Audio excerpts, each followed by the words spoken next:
এই শুনছেন আমার কথা? তাহলে নদিয়ার ঝন্টু শেখ মল্ল কি করে? আরে কথা বলেন কেন? এগুলোকে মানুষকে ভাঁওতাবাজি ছাড়া আর কিছু নয়, নিজেদের ভোট ব্যাংক বাড়ানোর জন্য দেশটার 12টা বাজিয়ে দিচ্ছে। কথা বলেন, ভুল বললাম? আজকে বাস্তবে এই জিনিসটা ঘটছে।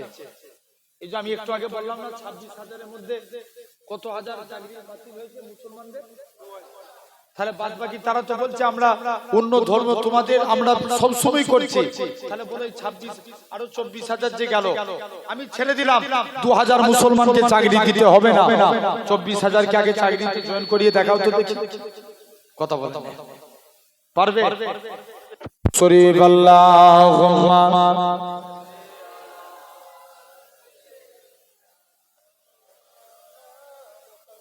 ভাই সাউন্ড কমিয়ে রাখবেন। হ্যাঁ, বলা বলছে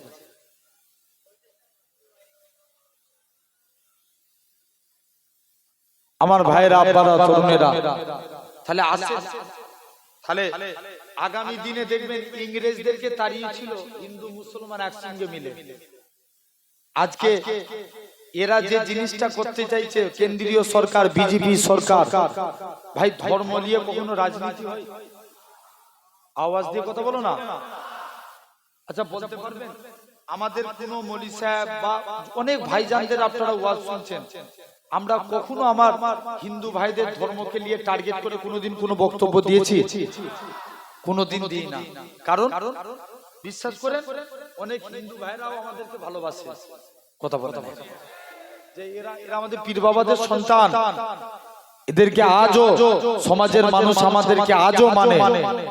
কথা বুঝতে পারছেন না? আমার ছেলেগুলো কমিটির ছেলেগুলো পিন্নগর দরবারে গিয়েছিল, ওখানে মাত্র 3টে ঘর মুসলমান, চতুর্দিকটা হিন্দু ভাইদের এলাকা, কিন্তু ওরা আমাদের প্রতিটা কাজে সহায়তা করে।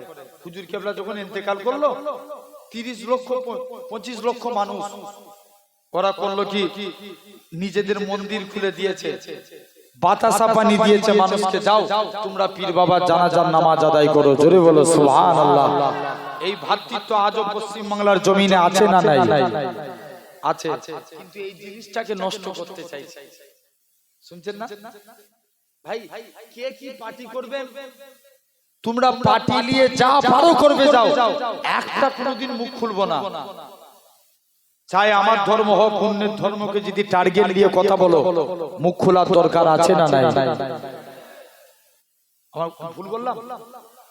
তাহলে আসেন এই সমাজে লক্ষ্য করে দেখেন, আজকে এই 2 সপ্তাহ আগেকার কথা বলছি, দক্ষিণ দিনাজপুরে আমার হিন্দু ভাইদের 2টা ছেলে, শুনছো, হিন্দু ভাইদের একটা দেবতার মূর্তি মাথা ভেঙে দিয়েছে।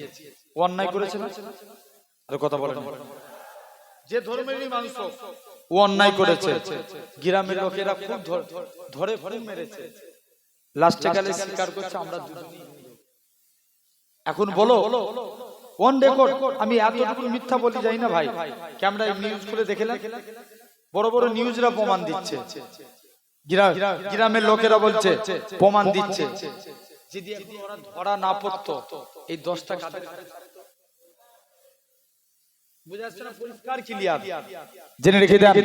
এই যে ওয়াকাফ বিল নিয়ে মুর্শিদাবাদ কাণ্ডই কদিন ধরে গদি মিডিয়াগুলো খুব লাফাচ্ছিল, মুর্শিদাবাদের মানুষরা এরা পুরো পাকিস্তানের মানুষ হয়ে গেছে। খবর নিয়ে দেখো, যখন তদন্ত করে দেখা গেল গদি ওই মুর্শিদাবাদ দাঙ্গার পিছনে 3জন মানুষের হাত আছে, একটা বিজেপির নেতা, একটা আরএসএস নেতা, আর একটা পুলিশ অফিসার। মিডিয়াগুলো পুরো চুপ করে গেছে। কথা বলেন, আমি ভুল বলছি?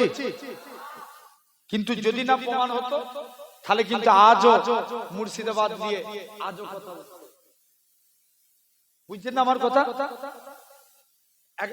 আমি একটা হিন্দু ভাইয়ের ফেসবুক লাইভ দেখছিলাম, তিনি মুর্শিদাবাদের কোন একটা জায়গায় তিনি বলছে, এই যে বলছে আজকে যারা বলছে যে হিন্দুরা সুরক্ষিত নয়, বলছে এখানে উনি ভিডিও করছেন, বলছে এখানে 100 বছর ধরে একটা মন্দির আছে, এখানে কিন্তু 90% মুসলমান থাকে। উনি ভিডিও করে চতুর্দিকটা দেখাচ্ছে, বলছে দেখো আজ ওই মন্দির অক্ষত আছে, কেউ একটা কিছু করে না। বুঝছেন না? তাহলে এগুলো ধর্ম নিয়ে কখনো রাজনীতি হয়? কথা বলো না। ধর্ম নিয়ে কি রাজনীতি হয়? হয় না। তোমরা রাজনীতির মাঠে রাজনীতি করো, কিন্তু আবারও বলে যাচ্ছে, যেমন হিন্দু মুসলমান ভাই ভাই মিলে ইংরেজদের হাত দিয়েছে। একদিন যখন ভারতের জিডিপি আরো নেমে যাবে, জিডিপি আমাদের অর্থনৈতিক পরিকাঠামো আরো নেমে যাবে, দেখছেন না গ্যাসের দাম দিনকে দিন বেড়ে যাচ্ছে, ওষুধের দাম বেড়ে যাচ্ছে, সমাজের আপনার ইনকামের থেকে ব্যয় বেশি হয়ে যাচ্ছে, কথা বলে না। এর বেলায় কেউ একটা কথা বলে না, শুধু ধর্ম নিয়ে রাজনীতি করে। জেনে রাখবেন, যেদিন মানুষ বুঝতে পেরে যাবে না এরা তো আমাদেরকে নিয়ে ছেলে খেলা করছে, সেদিন একসঙ্গে সবাই মিলে দাঁড়িয়ে তোমাদেরকে ইন্ডিয়া থেকে তাড়াবে, ঠিক কি না? ভুল বললাম?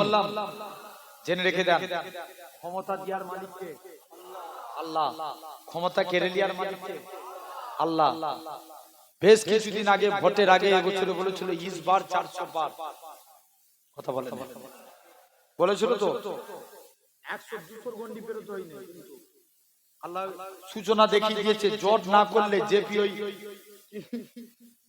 পল্টু রাইজার নাম বলেন না, নীতিশ আর নাইট, এরা দুজন যদি জট না করতো চাকা উল্টো দিকে ঘুরে যেত, কথা বলে। ভুল বলছি নাকি? জেনে রেখে দেন, খবরদার আমাদেরকে দিয়ে ছেলে খেলামো করবেন না।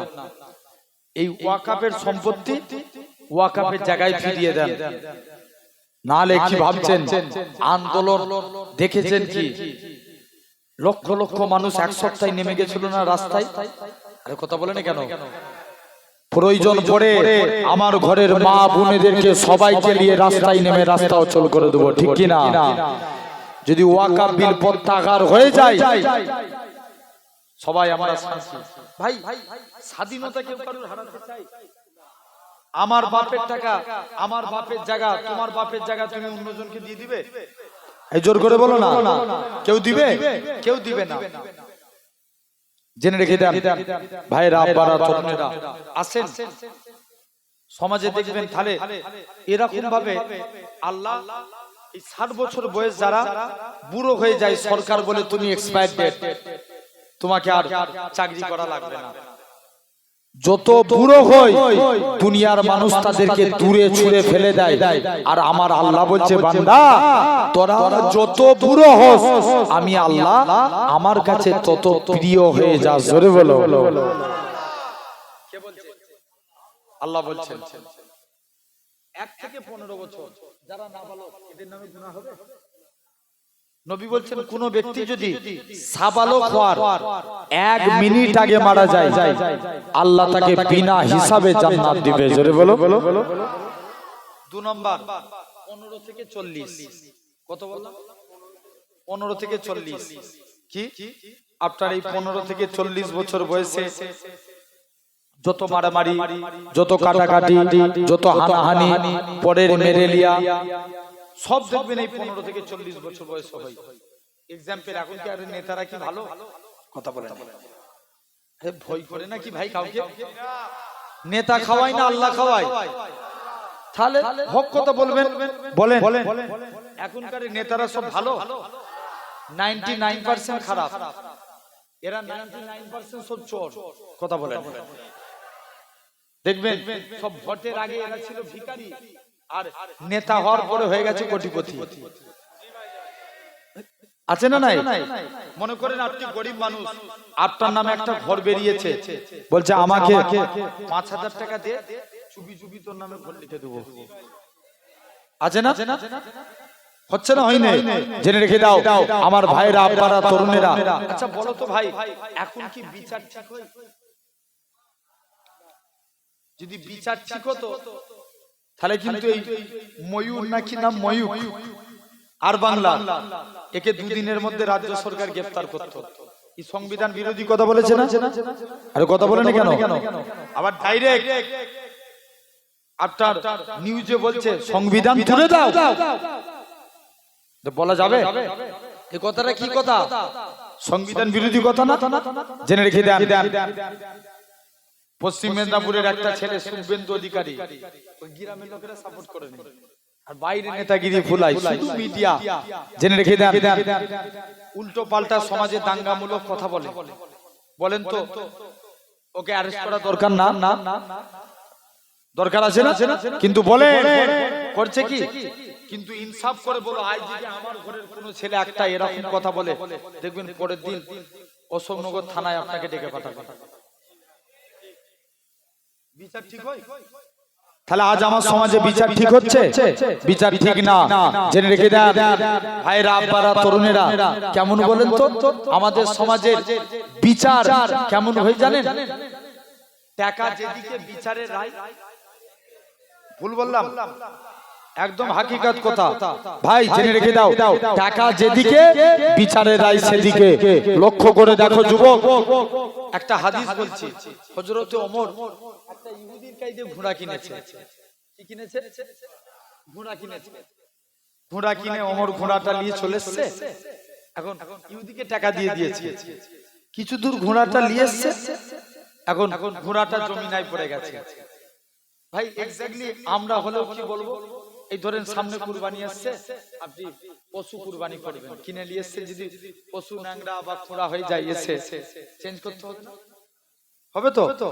তো হযরত ওমর বলছে যাও, এই ঘোড়া তো ভালো না। ইহুদিকে যে বলছে, ইহুদি আমার টাকা দাও, তুমি তোমার ঘোড়া নিয়ে লাও। ইহুদি বলছে, ওমর টাকা আমার, ঘোড়া তোমার, আমি টাকা ফেরত দেবো না, ঘোড়া যেহেতু বিক্রি করে দিচ্ছি। ওমর বলছে দাঁড়াও, তোমার বিচার হবে। কে? খলিফা হচ্ছে ওমর। বিচার করবে কে? তার আন্ডারে কাজ করা বিশিষ্ট তাবি কাজী সুরাই। এখন বিচার কার দিকে যাবে? ওমরের দিকে। কারণ বাস্তব বলো না, যদি ছেলেগুলো যদি আমার আন্ডারে কাজ করে, এরা কার হয়ে গুণ গাইবে? আপনাদের না আমার হয়ে গুণ গাইবে। হযরত ওমরের, তাহলে বিচার ওমরের পক্ষে যাবে। কাজী সুরাই দুমুখ দিয়ে কথা শুনলেন, শুনে বলছে, ওমর আজকে বিচারের রায় আপনার বিপক্ষে গেল। কারণ যেহেতু টাকা দিয়ে দিয়েছেন, টাকা ইহুদি, ঘোড়া যেহেতু আপনি নিয়ে চলে এসেছেন, ঘোড়া আপনার। ওমর রাজ দরবারে যে বলছে, কাজী সুরাই সত্য বিচার করেছে, যাও আমি ওমর এর প্রমোশন বাড়িয়ে দিলাম। জোরে বলে, একটু জোরে বলা গেল না? কিন্তু বলো আমার সমাজে এরকম বিচার আছে? একদম বিচার কেমন ওই বল দিচ্ছি, শুনেন। কিরকম জানেন? আমার সমাজের বিচার এরকম হয়ে গেছে, এক চোর এখন এক দেশে এক পীর আর মুরিদ রাস্তা দিয়ে হেঁটে হেঁটে যাচ্ছে। ওই দেশে ঘিয়ের দাম খুব কম। ঘি ঘি আচ্ছা, ঘি খেলে কি হয় বলেন তো? হাড় মোটা হয় না? কথা বলেন। ঘি খেলে কি হয়? ঘাড় মোটা হয়। ওই দেশে ঘিয়ের দাম কম, মুরিদ বলছে আমি ঘি খাবো আর ঘাড় মোটা করবো। এখন ওই দেশে দুই চোর চুরি করতে যে পাঁচির চাপা পড়ে মারা গেছে। চোরের যে বাপ রাজার কাছে বিচার দিয়েছে, রাজা আমার ছেলেগুলো পাঁচির চাপা পড়ে মারা গেছে, এর একটা বিচার করতে হবে না? রাজা বলছে ঠিক কথা, যাও তোমার ছেলেদেরকে ডেকে নিয়ে এসো। এই তোরা কেমন পাঁচির বানিয়েছিস? তোদের পাঁচিরে চুরি করতেছে, পাঁচির চাপা পড়ে মারা গেছে। বাড়িওয়ালাকে জিজ্ঞেস করছে, বাড়িওয়ালা বলছে, রাজা দোষ আমার না, আমি কি পাঁচির বানাই? পাঁচির বানাই তো রাজমিস্ত্রি। কে বানাই? রাজমিস্ত্রি। বলছে ঠিক আছে, তোকে ছেড়ে দিলাম, রাজমিস্ত্রিকে ডেকে নিয়ে আয়। তুই কেমন পাঁচির বানিয়েছিস বল। বলছে রাজা দোষ আমার না, লেবার যেমন মশলা দিয়েছে বানিয়ে দিয়েছি। রাজা বলছে ঠিক তো, দোষ তোর নয়, যা লেবারকে ডেকে নিয়ে আয়। লেবারকে ডেকেছে, তুই কেমন মশলা দিয়েছিস? বলছে রাজা আর কি বলবো, আমি যখন মশলা বানাচ্ছিলাম একজন হাতি নিয়ে এসে মশলাতে দৌড়ে শট মেরেছে, সব পানি মশলাতে পড়ে গেছে, দিয়ে দিয়েছি। বলছে যা হাতিওয়ালাকে ডেকে নিয়ে। হাতিওয়ালা বলছে রাজা দোষ তো আমারও না, একটা মেয়ে এমন চুরি পরে ঝনঝন করে আওয়াজ করছে, চুরির আওয়াজ শুনে আমার হাতি ভয়ে দৌড়েছে। রাজা বলছে যা মহিলাকে ডেকে নিয়ে আয়। এই তুই কেন চুরির আওয়াজ জোরে জোরে করছিলিস? মহিলা বলছে রাজা দোষ আমার না, আমি কি চুরি বানাই? চুরি বানাই কে? স্বর্ণকার। কে বানায়? স্বর্ণকার। রাজা বলছে যা তোকেও ছেড়ে দিলাম, স্বর্ণকারকে ডেকে নিয়ে আয়। জিজ্ঞেস করছে তুই কেমন চুরি বানিয়েছিস, এত আওয়াজ উঠছে কেন? স্বর্ণকার বলছে রাজা আর কোনো উত্তর খুঁজে পাইনি। লাস্টে গেলে রাজার বিচারের সিদ্ধান্ত হলো এই স্বর্ণকারের জন্য আমার দেশে দুটো চোর চুরি করতে যে মারা গেছে। রাজা বলছে ফাঁসি দেব। এখন গলায় ফাঁসি দিতে গেছে, দড়ি বড়, গলা দিয়ে বেরিয়ে গেছে। রাজা বলছে যা, ফাঁসি দিব নিয়ত করেছি, ঘাড় মুটালা লোক। ওই যে মুরিদ ঘি খেয়ে খেয়ে কি করেছে, ঘাড় মুটা করেছে, মুরিদকে তুলে নিয়ে চলে এসেছে। মুরিদ বলছে রাজা, মুরিদের গলায় দড়ি বসিয়েছে, ম্যাচে ম্যাচ। মুরিদ বলছে রাজা আমার দোষটা কি? বলছে তোর দোষ তেমন কিচ্ছু নাই, তোর ঘাড় মোটা এটাই তোর সব থেকে বড় দোষ। পীর সাহেবকে ডেকে নিয়ে এসেছে। পীর সাহেব বলছে আমার মুরিদকে ছেড়ে দাও। মুরিদ বলছে না, আমার পীর সাহেবকে ছেড়ে দাও। রাজা বলছে পীর সাহেব কেউ ফাঁসি নিতে চাইনি, আর তোমরা দুজন মিলে ফাঁসি নেওয়ার জন্য টানা হিজড়া করছো কেন? পীর সাহেব বলছে রাজা রে, তোর বিচার ঠিক নয়, এই জন্য তোর বিচারে যে গলায় ফাঁসি দিবে সে আল্লাহর জান্নাত পেয়ে যাবে। রাজা বলছে ওরে সর্বনাশ, আমার দেশে ফাঁসি হয়ে অন্য দেশের লোক জান্নাতি হবে? ঈমান মানে ফাঁসি যদি দিতে হয় আমাকেই দে। জেনে রেখে দাও, তাহলে আজ আমার সমাজে বিচার ঠিক হয় না। জানবেন এক নাম্বার ভাই, নবী বলছেন তিন শ্রেণীর ব্যক্তি জান্নাতি। তিন শ্রেণীর। এক নাম্বার যে ন্যায়পরায়ণ নেতা। তা বলে এটা ভাববেন না যে 1% বাকি রেখেছি, 1% কিন্তু ভালো নেতা আছে। নাই কথা বলেন, যে সমাজের জন্য কাজ করে, মানুষের পাশে দাঁড়ায়, বিনা স্বার্থে তোমরা ভোট দিয়ে জিতিয়েছো, তোমাদের পাশে দাঁড়ায়, এরকম নেতা আছে না নাই? আজও দুনিয়া আছে, না তো দুনিয়া শেষ হয়ে যেত। জেনে রেখে দেন ভাইরা, আব্বারা, তরুণেরা, কি আপনি লক্ষ্য করে দেখবেন, নবীর একজন সাহাবী ছিলেন, যিনার নাম ছিল আবু সাঈদ। কি নাম বললাম? আবু সাঈদ। নবীর কাছে আসছে, এসে বলছে হুজুর, এই ওমরের কাছে তার এলাকার মানুষরা নালিশ করেছে, হুজুর আবু সাঈদের ব্যাপারে তিনটে নালিশ আছে। এক নম্বর, সে রাজ দরবারে আসতে লেট করে। দু নম্বর, সে সপ্তাহে একটা দিন কামাই করে। তিন নম্বর, সন্ধ্যের পর কারোর বিচার করে না।